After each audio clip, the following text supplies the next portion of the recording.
마음이 증폭시키는 고통과 힘듦, 과도한 것들을 제거하는 게 중요해요. 여러분들도 살아가고 있다는 느낌이 들 거예요. 사랑이 우리의 힘이다. 여러분들은 뿌리 내릴 무언가가 필요하고 그 땅은 여러분들이 사랑하고 아끼는 거다. 네, 지금까지 강신주 박사님과 삶이 주인이 되는 법이라는 주제를 가지고 강연을 들었습니다. 이제 박사님을 모시고 조금 토크를 갖는 시간을 갖도록 할 건데요. 이번에도 공통 질문과 참 괜찮은 중소기업 홈페이지를 통한 여러 가지 사전 질문들을 이야기 나누는 시간을 좀 갖도록 하겠습니다. 네, 박사님 안녕하세요. 네, 안녕하세요. 네, 이렇게 강연을 좀 하다 보면 질문들이 조금 비슷하게 나오는 것들이 조금 있는 것 같아요. 가장 많이 듣는 질문들이 좀 어떤 게 있으신지 궁금합니다.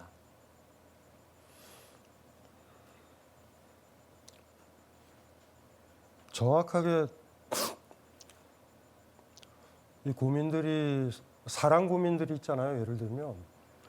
근데 질문을 이렇게 던지시는 거 보면 모든 사랑이 같지가 않아요. 다 달라요. 내가 다르듯이. 그러면 질문하신 분이 진짜로 사랑을 했으면 그런 일반적인 질문들을 하면 안 돼. 나한테. 사랑을 안 해본 사람이야, 전혀. 우리가 인간은 다 사랑한다. 다 달라요. 근데 종류와 색깔이 너무나 다 달라. 그런데 그런 질문을 듣고 싶은 거죠, 사실은. 일반적인 너무나 뻔한 질문. 이 정도 질문을 해야 약간 지적이고 고민을 했다는 듯한 그런 질문들을 들으면 막 야단도 치죠. 당신의 고민은 뭔데? 그 질문 안 해도 되잖아. 그리고 아니나 다를까 그런 얘기를 안 하더라도 끝나고 나면 나는 너무 심각하게 받아들여서 얘기를 했는데 그냥 질문한 것마저도 까먹고 까르르 하면서 돌아가는 사람들을 볼 때 이게 뭐 하는 짓인가 내가. 왜냐하면 매번 지론이 누군가를 만나면 아까 화초 키우는 얘기 했잖아. 내가 힘들어야지 그 사람한테 도움이 된다라는 건 100%예요. 누군가를 만나면 내가 힘들면 그 사람이 편해. 반면 누군가를 만났는데 내가 오늘 잘 지낸 것 같아. 내가 뿌듯해. 그럼 그 사람은 힘든 거야. 남자친구랑 얘기를 했는데 그날 내가 속이 편해졌어. 말도 했더니. 그럼 남자친구 스트레스 엄청 받은 거야. 반면 내가 남자친구랑 얘기를 했더니 아니면 여자친구랑 얘기를 했더니 내가 힘들어. 그럼 그 사람이 마음이 가벼워지는 거야. 근데 우리는 누구를 만날 때 내 짐을 그 사람한테 던져주려고 만나는 것 같아. 근데 강연을 하거나 누구를 만날 땐 각오를 가지고 오는 거야. 끝나고 나면 힘들어지리라. 그게 제가 20여 년 사람들 만나면서 했던 제 신조고 제 자부심이야. 그런데 어떤 사람이 질문한 게 너무 일반적이고 그럴 때 언제 저분이 진짜 자기니까 할 수 있는 질문을 한 번이라도 할 수 있을 것인가. 뭐 이런 생각이 들어요. 최선을 다해서 그 수준에서 답은 주지만 속상하지. 철학자를 만났는데 가장 정직하게 자기에게 탁 던지면 깔끔할 텐데 그런 얘기 한다라는 것 자체로 그 사람은 좋아지는 거예요. 진짜로 나 자신에 대해서 솔직하고 당당해지면 그걸로 다 문제가 해결이 된다고 사실. 나 진짜 이렇게 힘들어라고 온몸으로 얘기를 하면 그날은 마음이 편해. 그 친구가 들어줬기 때문에. 그래서 힘이 난다고. 근데 질문이 피상적이다. 그럼 많은 걸 못 얻어. 진짜 질문이 나오지 않는 네, 거죠. 그러면 그런 게 속상하죠. 아이고야, 저도 지금 이거 끝나고 나가서 교통사고로 죽을 수도 있잖아. 마침 그런 질문이 뒤에 있습니다. 그 철학자를 만났는데 그래도 정직한 사람 만났는데 맨 얼굴로 왔으면 맨 얼굴로 질문했으면 더 많은 것들을 얻을 수 있을 텐데 뭐 그런 생각 많이 해요. 그럼에도 불구하고 박사님께서 이렇게 해마다 때마다 이렇게 강연을 하시고 저수를 통해서 저희에게 위로를 주시는 것들은 철학자로서 우리 대중들을 조금 이렇게 좀 애잔하게도 바라봐 주시고 또 이 사랑스러운 눈빛으로 지금 겪고 있는 문제들이 이전에도 없었던 것 아니지만 또 제가 박사님 말씀 혹은 정확히 박사님 말씀은 아니신데 그 이승복 시인 말씀하시면서 이야기된 아픔은 아픔이 아니다라는 말씀을 자주 하셨잖아요. 저는 최근에 제가 그걸 느끼거든요. 아, 내가 입 밖으로 이렇게 내 가지고 하는 고민이 상대방으로부터 해결의 어떤 그 방안을 듣지 못해도 말을 하는 것만으로도 내가 깊은 위로와 해결책을 좀 받는구나 이런 생각이 좀 들곤 합니다. 정확하게 이야기된 고통은 고통이 아니다라는 말인데 뭐냐면 고통스럽고 힘들잖아. 근데 이거라고 생각을 해보자고요. 이야기한다라는 거는요, 거리를 둬야지 돼. 남 얘기하듯이. 그림을 그리려면 거리가 두어져야 된다고. 이게 이렇게부터 좀 그리질 못해. 내가 고통과 하나가 되어 있으면 힘들잖아. 그런데 어떤 사람과 고통을 얘기하게 되면 순간적으로 이야기하는 순간 고통을 묘사하게 돼. 그럼 거리가 생긴다고. 그래서 얘기하면 힘이 되는 거야. 그래서 문학자들도 더 세상 살기가 힘들잖아요. 시인도 먹고 살아야 되잖아. 그러면 출판사랑 또 자본주의 문제가 얼마나 많겠어요. 그럼에도 불구하고 그 힘든 것들을 얘기를 하는 거야. 힘드니까. 그러니까 그 힘든 거 하나하나 이야기가 소설이 되고 시가 되는 거야. 그래서 우리한테 울림이 있는 거죠. 그러니까 친구가 있고 누가 있을 때 이 고통을 그 친구는 들어도 몰라. 그 친구는 행복하니까라고 생각하지 말자고. 내 이야기를 들어줄 사람만 있고 옆에서 판소리 할 때 어이씨구나 좋다 이런 사람도 있잖아요. 그런 사람처럼 역할만 해줘도 내가 내 고통을 얘기하는 것만으로 최소한 그 시간만큼은 내 고통에서 내가 멀어지는 거야. 그래서 우리 인간한테는 말이 있고 글이 있고 문학이 있고 철학이 있는 거예요. 그리고 그걸 보면서 우리가 어떨 때는 위로도 받는다 그랬잖아요.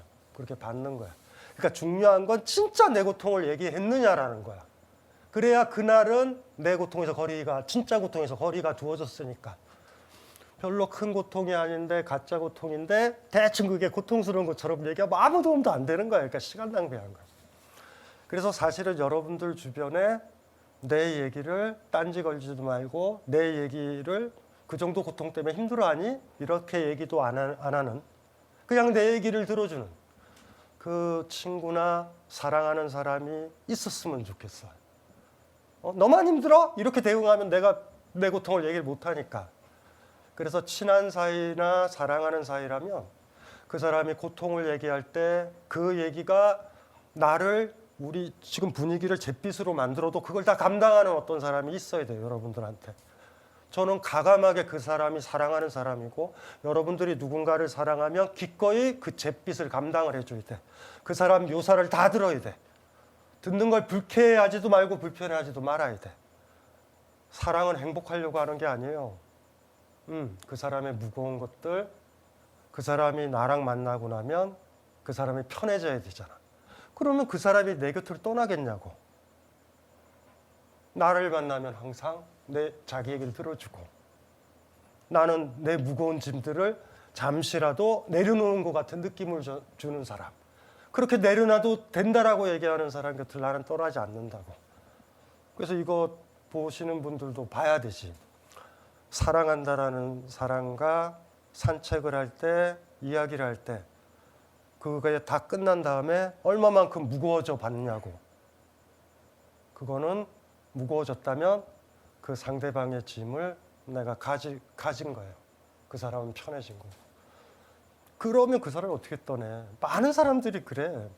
그 사람을 통해서 행복하려고 그래. 그게 문제야. 사랑은 그게 아니에요. 나를 통해 그 사람이 행복하길 원하는 거잖아. 누굴 사랑하는 거. 사랑도 너무 이기주의가 너무 많이 들어와 있어요. 제가 봤을 때. 힘드셔야 돼요. 누구 만나면. 제가 자꾸 이 사회자의 본분을 잊고 지금 자꾸 박사님 말씀에 너무 몰입해가지고 다음 질문을 이게 약간 조금 식상할 수도 있고요. 그런데 또 그 시청자들께서 저희한테 주신 이제 요청이라 공식적인 질문을 하나 드리겠습니다. 지금 저희 청년들이 굉장히 좀 압도적인 불안, 긴장, 초조 이런 것들을 좀 많이 느낀다고 해요.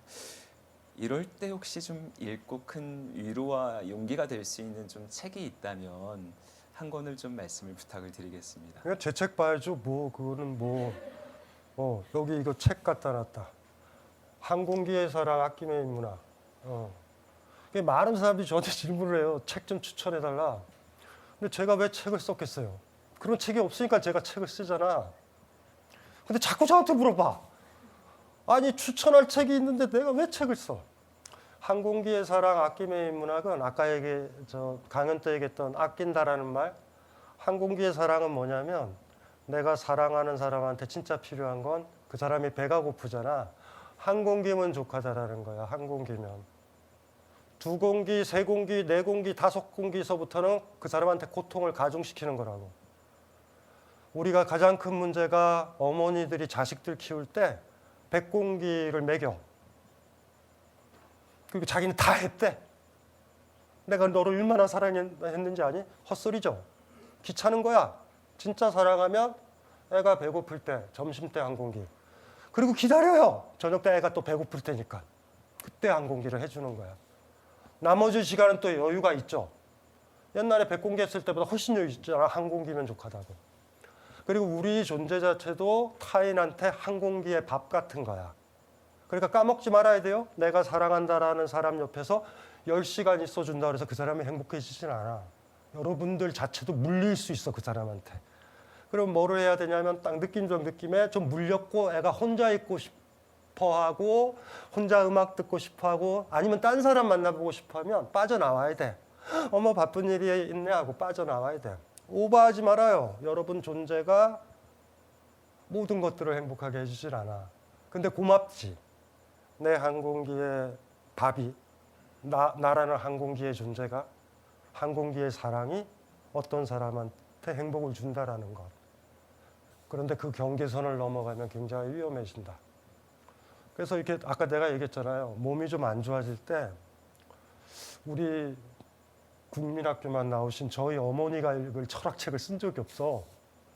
어려운 책도 있고요. 그래서 몸이 좀 아프다 보니까 이걸 좀 쓰게 되더라고. 그때 EBS에서 같이 강의를 하면서 그래서 좀 쉬운 책을 써야 되잖아. 아무리 좋아도 사람들 어려우면 뭔 얘기하는지 모르니까. 그래서 이거 항공기의 사랑, 아낌의 인문학이 도움이 될 거예요. 그때는 잘못하면 죽을 수도 있겠다. 막 이런 느낌이 들었을 때 이 책을 썼기 때문에 막 돈을 많이 벌려고 많이 팔려서 뭐 이렇게 해서 썼던 책이 아니라 못 배웠던 사람도 철학자의 책을 읽어야 되지 않는가? 저희 노모가 읽어야 되지 않는가? 뭐 이런 생각에서 썼으니까 사람들한테 도움이 좀 읽기는 제 책 중에 상대적으로.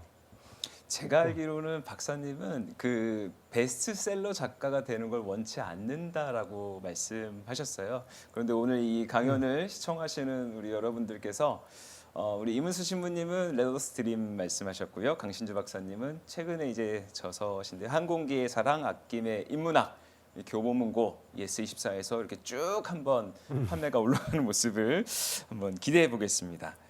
네, 그럼 두 번째 공통 질문인데요. 이런 질문입니다. 저는 매사에 고민이 많고 불안이 큽니다. 어떤 일이든 앞으로 일어날 일, 계속될 일이 좀 두렵고 사람들은 보통 다 걱정을 하고 살아가지만 쓸데없는 걱정이 너무 많아 아무 일도 하지 못할 때가 많이 있는데요. 죽음을 생각하면 너무 무섭고 모든 것이 무의미하게 느껴집니다. 죽음에 대한 두려움을 어떻게 극복하면 좋을까요? 또 박사님께서 오늘 자정에 죽음을 맞이하신다면 남은 시간 동안은 무엇을 하시겠습니까? 한 사람이 질문한 거예요? 이렇게 한 3개 정도가 질문이 됐는데 처음이 뭐였죠? 고민이 너무 많아서 네. 이게 간념적이고 그리고 사변적이고 그리고 쓸데없는 생각이 많아서 그래. 인간은 사유와 언어를 잘못 써서 걱정을 증폭시킨다고. 농부의 지혜를 제가 가르쳐 드릴게요. 세상을 살아가는 거에 제일 소중한 게 농부의 지혜야. 자식 키우는 것도 농부처럼 키우고 애인과 관계가 좋아지는 것도 농부처럼 하면 되거든요.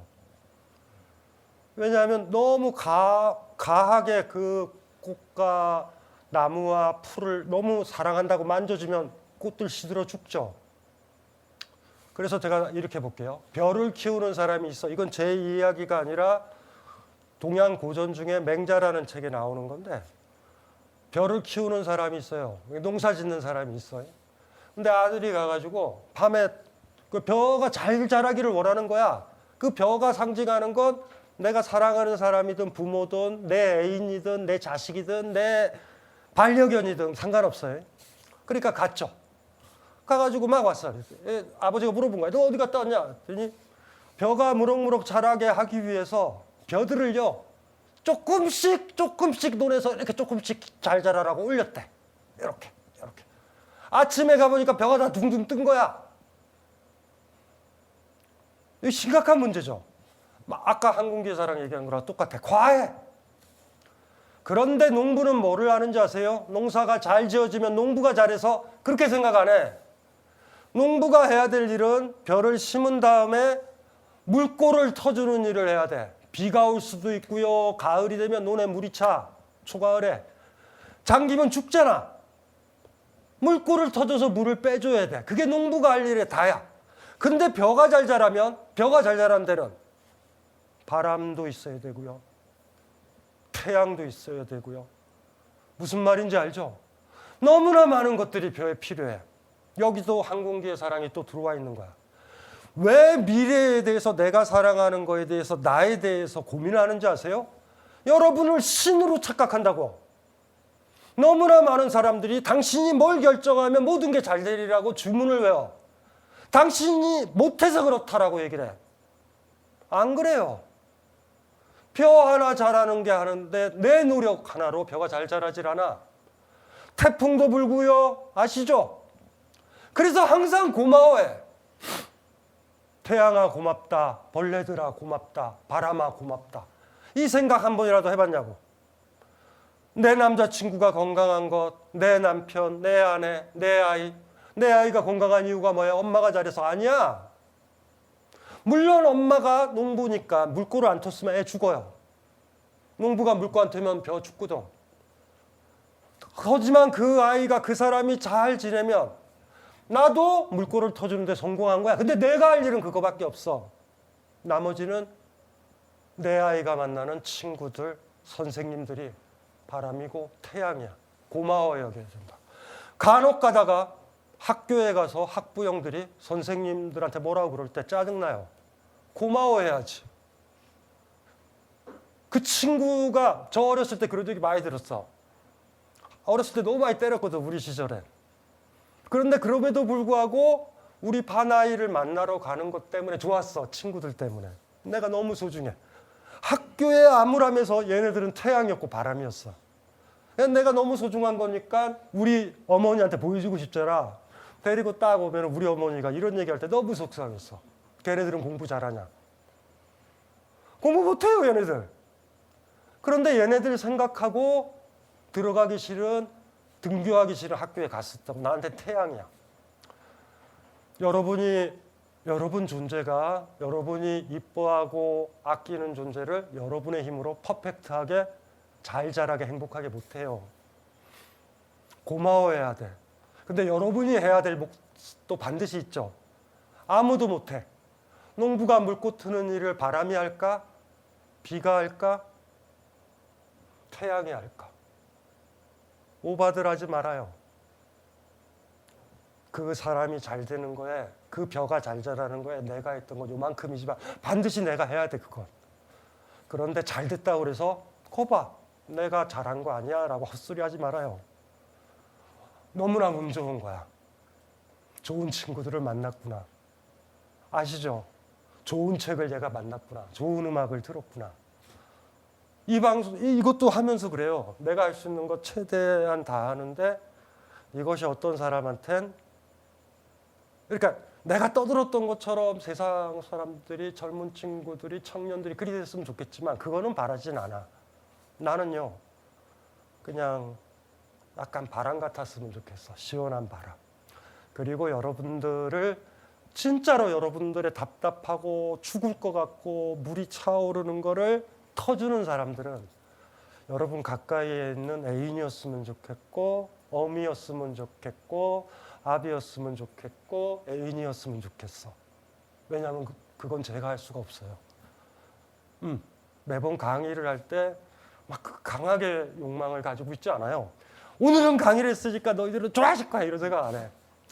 그냥 작은 바람처럼, 상쾌한 바람처럼 리프레시 좀 되고, 내가 살아왔었던 거를 좀 불편하게 반성도 해보고 그러면 될 것 같아. 죽음이라는 것도 두 번째가 죽음 얘기를 했는데, 이 죽음이라는 건 아까도 얘기했잖아요.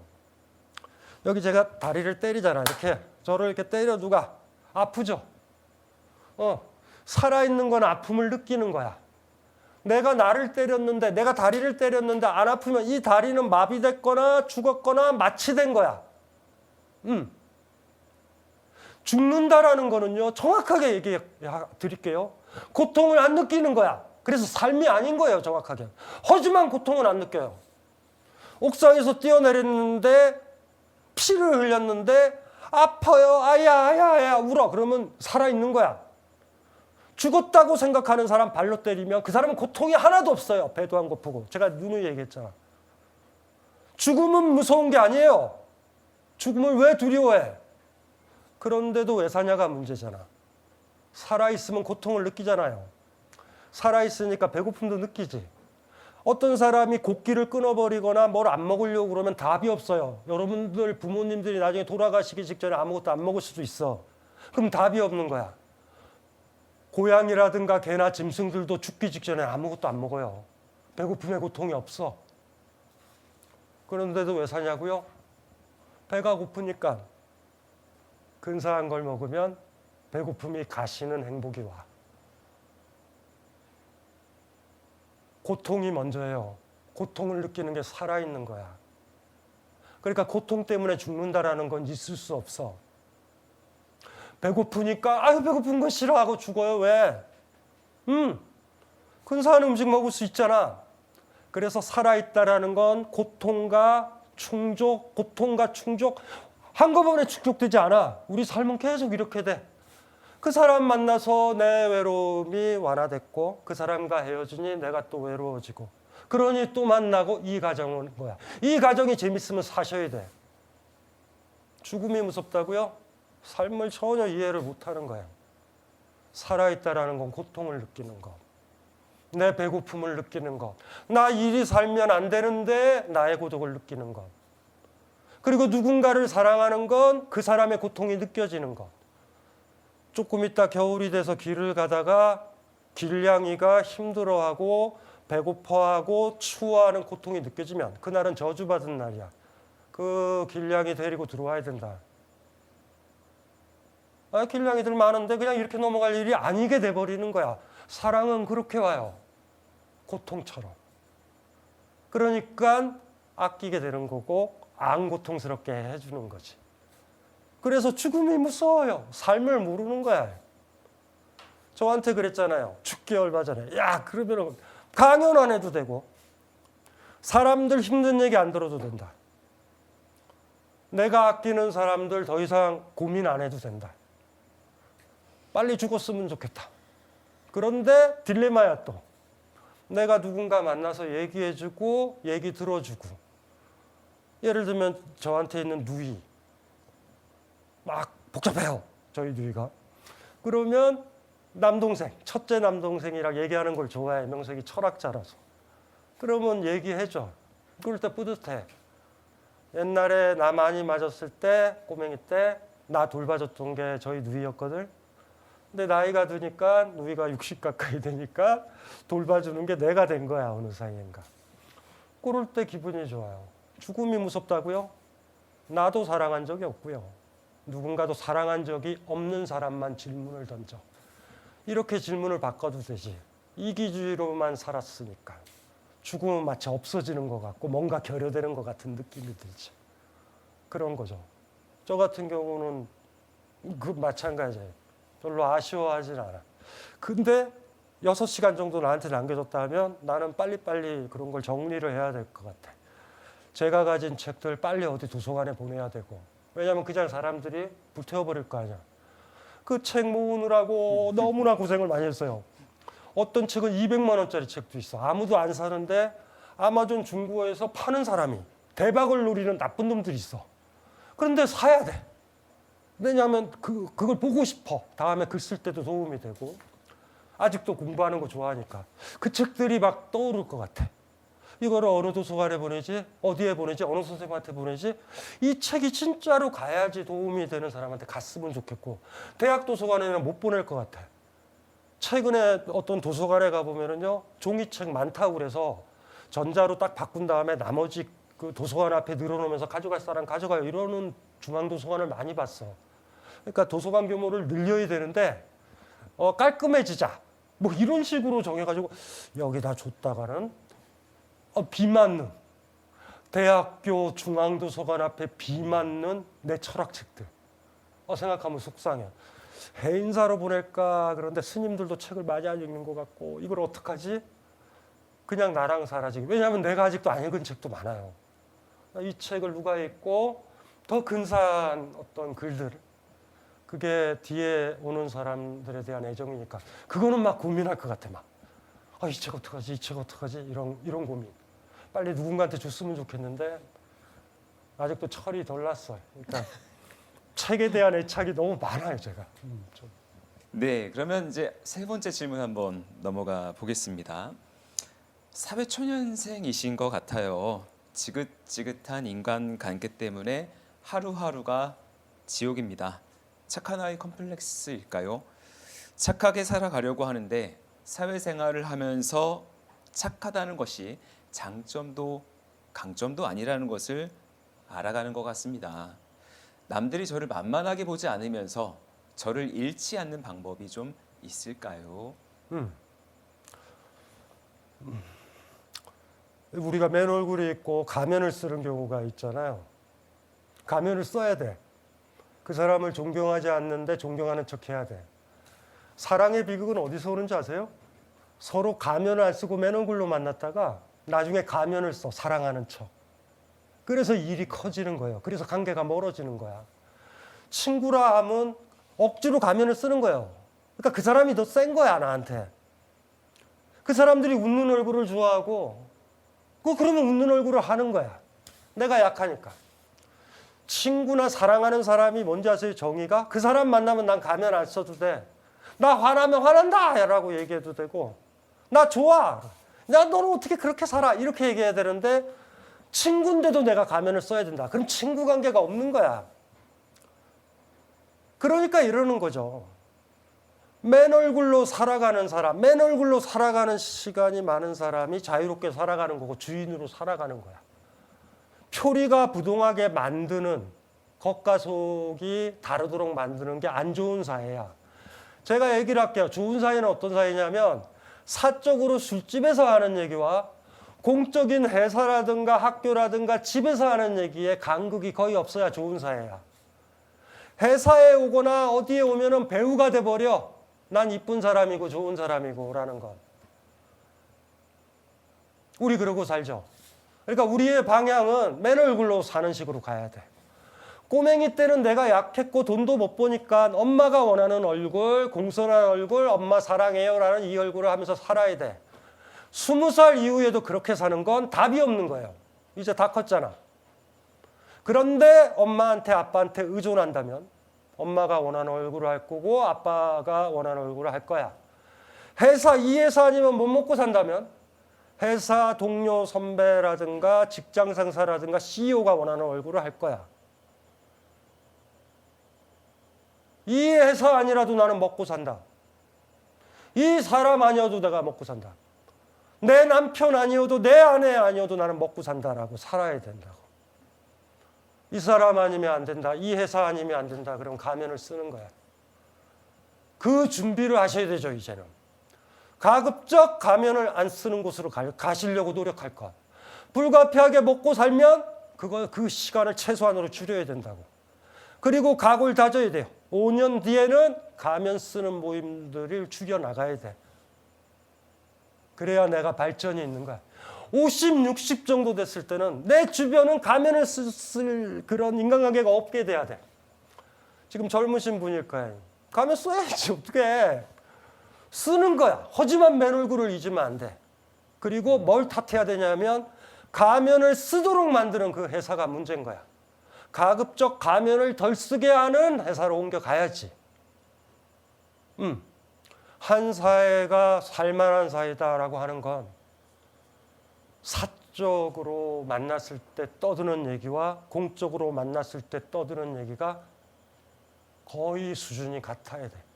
임금님은 벌거벗었네 라고 대나무 숲에서 얘기했다면 억압적인 사회인 거야. 임금님 앞에서 벌거벗었네가 너무나 노골적이면 영어를 써서 누디즘을 좋아하시나요? 뭐 이런 식으로 표현을 할 수도 있잖아. 그렇죠? 어쨌든 임금님을 벌거벗었네를 얘기를 하는 거야. 예? 댓글 속에서 숨을 필요도 없고 우리 사회가 억압이 많기 때문에 악플도 많고 댓글이 많은 거예요. 바닥엔. 예? 그것처럼 임금님은 벌거벗었네. 그래서 대나무가 피리가 될 때까지 그냥 얘기를 못하는 거지. 그래서 많은 사람들이 어떠한 경우에 악플을 쓰거나 이걸 쓰는 사람들 보면 막상 찾아보면 약합니다. 상당히 어려서 깜짝 놀래요. 왜요? 약자잖아. 자기 얘기를 못한 거야. 이렇게 생각을 해야 돼. 악플 다 제거하고 뭐 제거하자 이런 논의 있잖아. 그건 강자들의 발상이야. 내 앞에서는 고운 얼굴에 이것들아. 나 스타잖니? 고운 얼굴에. 이렇게 들어가면 안 돼. 악플이 없어지는. 그래서 그 약한 자가 강하다고 생각하는 사람 앞에 당신은 너무 인간을 존중하지 않아요. 왜 이렇게 힘들게 해요? 라고 얘기를 한다면 그건 다 사라져. 그거를 좀 잘 생각을 좀 해봤으면 좋겠어요. 마지막 공통 질문인데요. 사실 우리 청년들이 코로나 시기를 겪으면서 가고 싶었던 해외 여행도 못 가고 해외 인턴십도 좀 하기가 어렵고 그 나이 때 해야 되는 뭔가를 좀 기회를 많이 놓치고 있다라는 생각을 하는 것 같아요. 위드 코로나 시대 한동안 좀 이어질 것 같은데 이 시기를 좀 현명하게 보낼 수 있는 방법이 있을까요? 이렇게 두 종류의 인간이 있는 것 같은데 그 두 종류가 한 사람한테서도 실현이 돼요. 젊었을 때는 막 돌아다니고 싶어해. 여행 좋아하고 그렇잖아요. 막. 저도 20대는 거의 전 세계로 왔다 갔다 했었어요. 그런데 시간이 한참 지나니까 지금은 이래요. 이런 느낌. 사람 사는 곳은 다 거기서 거기예요. 처음에 해외를 여행 가든 어디를 여행 가든 보면 신기해. 여기서 남녀가 사랑하는 방식이 달라. 우리는 말하고 시간 지나가지고 뭐 여러 가지 취미생활 얘기하고 만약에 우리나라의 남녀가 춤을 춘다면 굉장히 깊어진 거잖아. 근데 남미나 이런 데 가면 먼저 춤추고 시작해. 그 춤의 스텝이 맞으면 그때부터 어디서 왔니? 이 얘기가 들어와. 근데 그게 처음엔 신기하죠. 이런 여행이 있어. 내가 돌아다녀야 되는. 그런데 시간이 많이 지나면 어떤 바위 위에 앉아서 어떤 공원 같은 데 벤치에 앉으면 아침의 햇빛과 아침의 바람과 점심때의 바람과 해지기 직전의 바람과 태양이 다르다라는 걸 알아. 내가 어디에 가만히 있어도 세상이 변하다라는 걸 느낄 때가 있어. 저는 지금 후자 쪽에 가까워요. 어디 가는 거에 대해서 그렇게 욕심이 없어. 그런데 저를 봐도 순서는 그리 되는 것 같아. 뭔지 아시겠죠? 내가 안 움직이면 세계가 움직이는 게 변하고요. 여러분들이 막 움직여 다니면 세계가 다 거기서 거기다. 뭐 이런 느낌이 들어. 사실 결론은. 뭐 이런 느낌이 드니까 어느 곳이든지 간에 상관없죠. 근데 그 많은 것들을 다 느낄 것 같아요. 젊었을 때는 갑갑한 것도 있고 뭐 여러 가지 것들이 있어. 나중에 연수라 그랬지만 연수에서 배울 것도 없어요. 사실은 가보신 분은 알아. 별로 그닥 배울 건 없어. 근데 좀 다른 음식 먹어보고 다른 사람들 보고 이러는 거잖아. 첫 외국을 간 그곳은 기억에 많이 남지만 몇 군데 가면 다 거기서 거기다. 뭐냐면 우리가 오늘 떠들었던 얘기가 있죠. 양식만 다를 뿐 사랑, 삶, 고통 이런 것 때문에 힘들어해요. 그러니까 딴 나라의 소설이 와도 번역돼도 우리한테 읽히잖아. 그러니까 첫 인상으로만 세계는 복잡해 보이지만 인간 사는 곳은 거기서 거기다라는 거고 진짜로 새로운 곳을 본다라고 그러면 인간 사회는 아니에요. 열대지역 가보기, 사하라 사막 가보기, 북극 가보기 이거는 달라요. 이건 거기 가봐야 돼. 그래서 가급적 가기를 원하면 특급 호텔에 있는 데에서 패키지 여행 같은 거 하지 말고 사람 하나도 없는 데 있죠. 배가 들어왔다가 날씨가 좋지 않으면 배가 안 들어오는 그런 곳. 그런 곳에 기어들어가 가지고 이렇게 바위나 바닷가에 앉아서 보면 그런 곳, 지구상에서 전혀 다른 곳, 다른 동식물 보는데 이런 것들 좀 보고 좀 그럼 넓어지죠. 넓어진다는 건 뭐냐면 내가 커지는 게 아니라 내가 작아지는 거를 배우는 거야. 내가 작아지는 거. 그리고 이거 배우는 거야. 나 하나 죽어도 세상은 변하지 않는다. 나 하나 죽어도 탄소량이 죽어주지 않는다. 꼬맹이들은 나 하나 죽거나 나 아프면 세계가 다 변하리라고 생각을 해. 내가 아픈데 엄마는 행복하게 밥 먹고 있으면 화나. 어른은 뭐냐면 나 하나 죽어도 나 혼자 힘들어도 갑자기 꽃이 지지 않는다라는 걸 배워. 여행은 그걸 가르쳐줘요. 내가 작구나. 많은 사람들이 무슨 호연지기를 키운대? 뭔 헛소리예요. 지금은 내가 여기서 인정받지만 어느 지역에 가봐 그냥 동양인 여행 온 거지. 그냥 아무것도 아닌 거야. 배고프면 어떻게 해야 돼요? 뭐라도 이렇게 캐가지고 뭐 해가지고 뻐놓기고 밥 먹어야 되잖아. 옆에서 음식 먹는 거랑 별 차이가 없어. 그냥 서울의 노숙자가 먹듯이 먹어야 돼. 우리가 배우는 건 이런 거야. 나 티끌 같구나. 내가 죽거나 말거나 아무도 걱정 안 한다. 이거 배우는 느낌? 그러니 살아야 된다. 그러니 남 눈치 볼 필요 없다. 너 티끌이야 라고 얘기하는 거 신경 안 써도 돼요. 티끌 맞아. 여러분이 속해 있는 그 자리 여러분이 없어도 딴 사람이 들어와 있고요. 누군가의 애인이라고 그러면 나 아니면 내 남자친구 여자친구 죽어 헛소리 하지 마세요. 여러분이 죽어도 그 남자친구 여자친구는 더 근사한 사람이랑 살아. 그러니까 오버하지 마요. 이런 균형 감각을 배우게 하는 게 문학이고, 문학은 간접 여행이니까. 그리고 여행인 거야. 그렇게 좀 배웠으면 좋겠어요. 그러니까 여행의 궁극 목적은 그러니까 겸손해져서 돌아와야 돼. 나 파리 가봤다. 나 어디 가봤다. 이 여행 안 갔다 온 거야. 그거 그냥 안 갔다 온 거야. 그냥 패키지 여행 상품 파는 사람이야. 여행 갔다 오면 여행에 대해서 아무 얘기도 안 하는 사람. 별로. 나중에 들어봤더니 막 어떤 사람이 일주일 여행 갔다가 프랑스 얘기를 했잖아. 근데 나중에 알고 봤더니 그 사람이 2년을 살았어. 그런 사람들은 별로 자랑을 하지 않아. 그런 것처럼 되면 그래서 여행은 말을 아끼게 되고 그렇게 돼서 돌아오는 거. 이게 똑같아요. 첫 남자, 첫 여자 사랑할 때는 그 사람과 헤어지면 죽을 것 같지. 사랑을 여행이라고 비유하면은 15번째 남자를 만났어. 15번째도 또 헤어졌어. 죽을 것 같아요? 16번째가 있다는 거 알거든. 여행은 그런 거야. 사랑은 그런 거예요. 지금 만난 16번째 사람, 과거는 어쨌든지 간에 그냥 아껴주면 돼. 그런 거야, 나한테는. 그것도 잘 알아야 되는 것 같아. 한 번이기 때문에 여행 같은 거는 힘들어 보이지만, 그래서 많이 다니면 뭐 거기서 거기에요. 그런데 빨리 코로나 같은 게 그거 해서 돈 가지고 패키지 여행 다니지 말고 여행은 모름지기 돌아올 돈을 가지고 가면 안 돼. 언제 돌아오면 돼요? 심심할 때. 그때 돌아오면 돼. 출장 가듯이 여행 가면 여행 못 가는 거야. 어머님한테, 아버님한테, 친구한테, 애인한테도 그렇게 얘기해야 돼요. 어쨌든 12월 15일 날 떠나는 건 확실한데 언제 돌아올지는 모르겠다. 근데 내가 돌아왔다면 거기서 살기 힘들어서 돌아오는 게 아니라 엄마가 보고 싶어서, 아빠가 보고 싶어서, 당신이 보고 싶어서 돌아왔다. 이렇게 돌아오면 돼. 이 여행이 아니라면 그냥 패키지 짜서 그냥 그 아무 의미도 없어요. 제가 봤을 때. 그리 여행을 다녔으면 좋겠어요. 조금 가니까 옛날에 파리, 스페인 독감 때도 2년여 갔거든요. 스페인 독감도 코로나 계열이거든요. 그리고 거기서도 똑같았어. 임상실험 되지 않는 백신을 낳아가지고 2년 만에 잡았어요.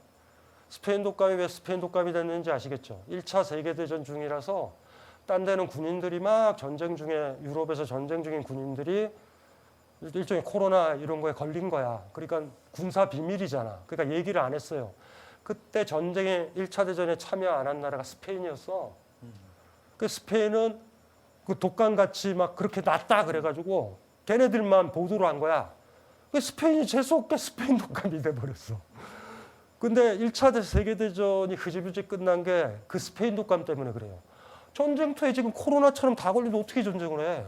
그래서 2차 세계대전은 기억나죠? 노르망디 상륙작전, 히틀러의 자살. 1차 세계대전은 어떻게 끝났는지 느낌이 없지 않아요? 지금 이렇게 돼버리니까 대면하면 안 되는 거야. 전쟁을 못한 거예요. 그래서 사실 1차 세계대전은 아이러니하게 스페인 독감 때문에 막 그거 된 거죠. 굉장히 많이 죽었어요. 근데 걔네들이 백신을 갑자기 만들고 해서 2년 딱 걸렸어. 그래서 지금 보면 우리도 올 겨울 지나면 뭐 위드 코로나 안 해도 이 정도 백신 맞고 이러면은 위드 코로나가 될 것 같고 그게 열릴 것 같으니까 지금 잘 몸도 만드시고 책도 많이 보시고 여행 갈 준비를 하시면 돼. 그래가지고 내년에 꽃피는 춘삼월이라고 그러나요? 어른들이 그때 되면 슬슬 이제 준비해 가셔가지고 움직이시면 될 것 같아. 네, 저는 개인적으로 2022, 2023 청년희망 인문학 콘서트가 또 있을 텐데요. 그때 마스크도 벗고 우리 시청자분들이 좀 여행도 좀 다녀오시고 그래서 또 박사님과 또 만나 보면 참 좋겠다 이런 생각이 들었습니다.